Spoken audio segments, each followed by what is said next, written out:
Nigeria, the most populous country in Africa, with over 200 million people, has become synonymous in global pop culture with one particular concept: scamming. The image of the so-called Nigerian prince sending emails promising untold riches in exchange for bank details has become one of the most well-known tropes in the digital world. But behind this surface-level ridicule lies a deeper, darker, and far more complicated story. Why did Nigeria, of all nations, become the face of digital deception? Why has this particular country, rich in culture, resources, and potential, become locked into a narrative of fraud? Every form of deception begins not with the lie, but with the listener's desire to believe it. To understand why Nigeria appears to be so good at scamming, we must move past the oversimplified stereotype and examine centuries of exploitation, systems of survival, and the brutal realities of global inequality. We must analyze the socio-economic conditions that birthed what the world now calls the Yahoo Boys, and the psychological brilliance behind the very scams that have puzzled even the most secure Western systems. And most importantly, we must ask what role the West itself played in creating the ecosystem that allowed these scams to flourish. The answer, like most painful truths, is not simple, but it is revealing. First, let's define the modern phenomenon. The infamous 419 scam, named after Section 419 of the Nigerian Criminal Code, is a form of advance fee fraud. The concept is basic. You are contacted, often by email, by someone claiming to be a wealthy individual, royalty, or an official in need of your assistance to move large sums of money. In return for your help, you are promised a generous cut. Of course, this is a lie. Once you provide your details or send some processing fees, the scammer disappears. And yet, people keep falling for it. Why?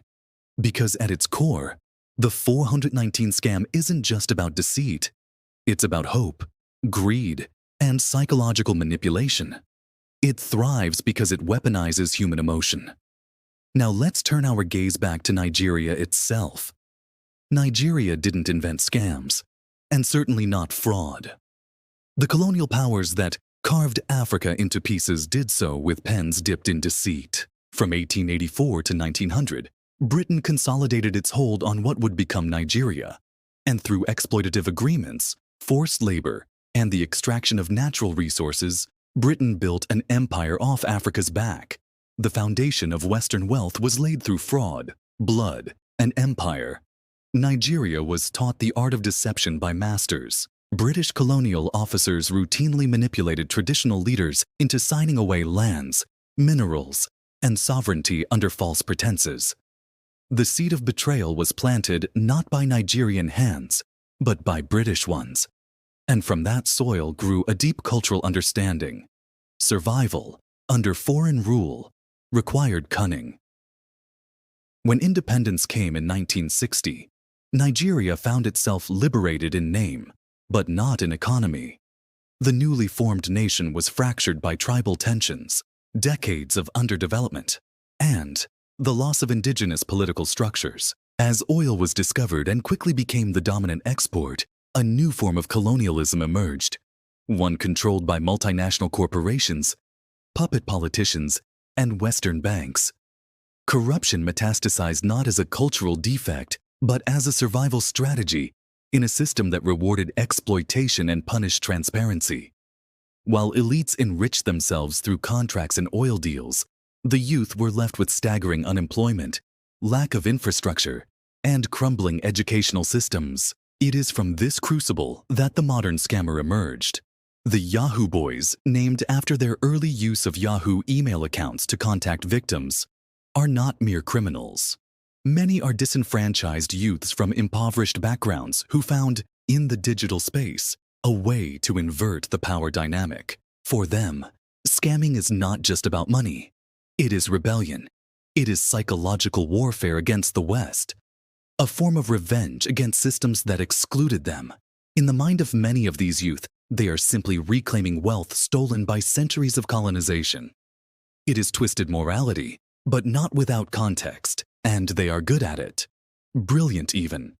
The scams are meticulously crafted, often deploying psychological strategies that exploit loneliness, greed, and fantasy. Victims are groomed with emotional intelligence, not brute force. The scammer plays roles, shifts personas, and mimics affection with startling precision. This is not street-level trickery. It is social engineering at an elite level. And in many ways, this mastery reflects Nigeria's broader cultural strength. Linguistic agility, improvisational wit, and performative storytelling passed down through generations. But here's the irony.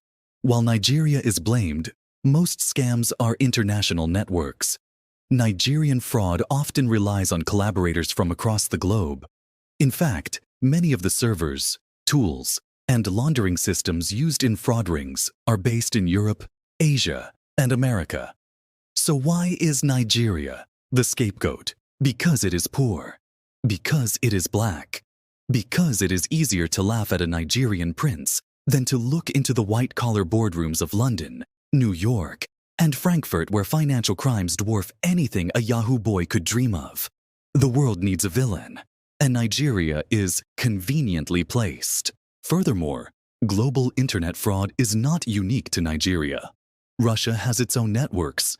China has its cybercrime syndicates. Eastern Europe and even the US have internal fraud rings. But those narratives don't capture public imagination in the same way. The Nigerian scam trope is not just racism. It's colonial residue. It is the continuation of a belief that African cleverness is criminal by default, that African success must be suspicious. And this bias shapes not only how scammers are seen, but how Nigerians are treated globally, from immigration systems to banking to job interviews. And yet, even within Nigeria, the morality of scamming is debated. Traditional elders often view it as shameful. Religious leaders condemn it. But for many youths, especially those in poverty-stricken areas, it is glorified. In music videos and street slang, the Yahoo boy has become a symbol of hustle, not dishonor. The lines between right and wrong blur when society itself feels rigged. When opportunities are reserved for the elite, scamming becomes, if not noble, then understandable. To understand Nigeria's prowess in fraud, we must also understand its prowess in intelligence. Nigerians dominate global academic achievement wherever they migrate. In the US, they are among the most educated immigrant groups. Nigerian tech experts, doctors, and engineers fuel innovation around the world. The same cognitive power that builds is also capable of deception, especially when forced to survive.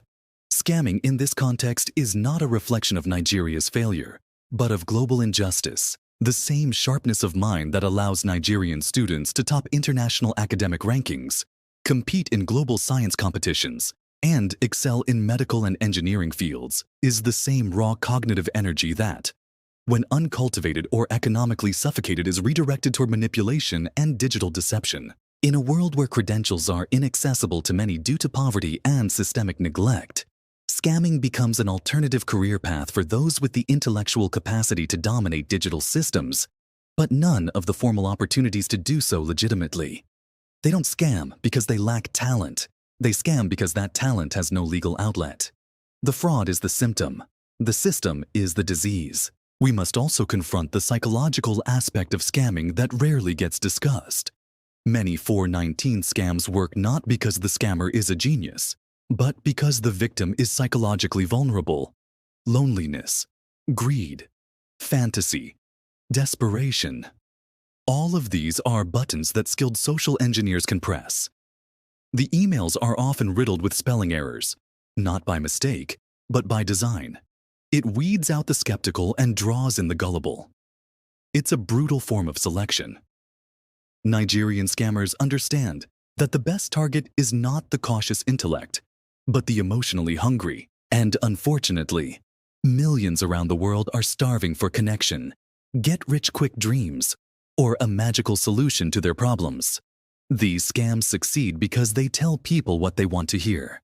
And people believe lies when those lies soothe their hidden pain. This emotional manipulation takes on many forms. There are romance scams, where the scammer poses as a love interest, slowly gaining the victim's trust and affection before inventing a crisis that requires financial help. There are business scams, where fake investment opportunities are presented with official-looking documents and false testimonials. There are lottery scams, inheritance scams, charity scams. The list goes on. And in each variation, the psychology is the same. Build trust, offer fantasy, exploit vulnerability. What makes Nigerian scammers good is not their access to technology. It is their deep understanding of human nature. But we must not reduce this phenomenon to a celebration of criminality. Behind every scam is a victim, often elderly, emotionally fragile, or already in financial distress. And behind every scammer is a broken system, a failed government, and a global economy that favors the few. To romanticize the Yahoo boy is to ignore the suffering caused. But to demonize him without examining the conditions that created him is to ignore the root cause. Nigeria's scamming crisis is not just a moral issue. It is a socio-economic cry for help. In cities like Lagos, Benin, and Abuja, entire subcultures have emerged around internet fraud. There are neighborhoods known for having high concentrations of Yahoo boys. There are lounges, clubs, and boutiques funded by cybercrime. There are even pastors and traditional priests who offer spiritual blessings for successful scams. This is not just crime. It is culture. And when crime becomes culture, it is because the society itself has failed to offer meaning through legal means. For many youths, scamming is not just about money. It is about respect. It is about dignity in a world that refuses to acknowledge your worth unless you wear designer labels, drive foreign cars, and speak with economic authority. The Nigerian government has tried to clamp down on these practices through arrests, EFCC raids, and public awareness campaigns. But these efforts often fail because the root cause, poverty, inequality, and lack of opportunity, remains untouched. A young man who earns more in a week of scamming than a university professor earns in a year will not be easily deterred. And when politicians themselves are caught embezzling public funds with little consequence, the moral authority of the state collapses. If corruption exists at the top, how can you condemn the bottom? The line between scamming and politics in Nigeria is often razor thin. Furthermore, the global banking system is complicit in enabling financial fraud. Offshore accounts, shell corporations, lax KYC, know your customer laws. All of these make it easy for money to be moved and laundered. While low-level scammers get arrested, high-level financial criminals enjoy legal protection and social prestige. The irony is staggering. The very Western countries that condemn Nigerian scams are often safe havens for the proceeds of global corruption. London, for example, is filled with luxury properties owned by anonymous offshore trusts. Yet a poor Nigerian who scams $2,000 is labeled a criminal menace, while a Western banker who launders millions is labeled a financial innovator. Let's also not forget the role of media in all this. Western media outlets have sensationalized Nigerian scams while downplaying fraud elsewhere. Hollywood makes movies about Wall Street crooks and Ponzi schemes, often portraying them with a sense of tragic brilliance. But the Nigerian scammer is always a caricature, a greedy, laughable villain with broken English and bad grammar. This racialized portrayal reinforces colonial stereotypes and blinds us to the truth. That scamming is not African, it is human.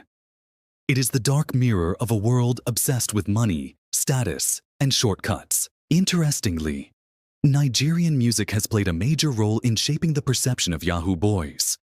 In the Afrobeat scene, especially in the mid-2000s, artists often glorified cyber fraud as a form of hustle. Lyrics about runs, blessings, and making it often hinted at scamming as a path to success. For many youths, music became the soundtrack to a life of crime. But it was more than music. It was propaganda for survival. In a country where government salaries are unpaid for months, where public universities go on strike, and where merit is rarely rewarded. The Yahoo boy becomes a symbol, not of fraud, but of resistance. This resistance, however, comes at a cost. Nigeria's global reputation has suffered immensely. Honest Nigerians face discrimination at embassies, universities, and job applications. A single scammer's email can ruin the chances of an entire generation. It creates a vicious cycle where global distrust further limits legal opportunities, which in turn pushes more youth into crime. It is not a joke, it is a trap. And only structural change, both within Nigeria and globally, can break it. To address the scamming epidemic, we must go beyond police raids and morality lectures. We must invest in education that teaches not just literacy, but critical thinking and digital ethics. We must create economic opportunities that reward innovation and punish corruption. We must reform global banking systems that allow fraud to thrive. And above all, we must rewrite the narrative. Nigeria is not a country of scammers. It is a country of survivors. Survivors of colonialism, survivors of global exploitation, and survivors of a post-colonial system that was never designed to let them thrive legally. Scamming is not Nigeria's identity. It is a chapter, a painful one, in a story of resilience, intelligence, and unyielding creativity. The same energy that builds a scam can build a business, design an app, write a novel, or engineer a solution to global problems. But until the world stops mocking and starts investing, until Nigeria's youth are seen not as threats, but as assets, the scammer will remain a tragic figure. Brilliant, dangerous, misunderstood, and desperately human.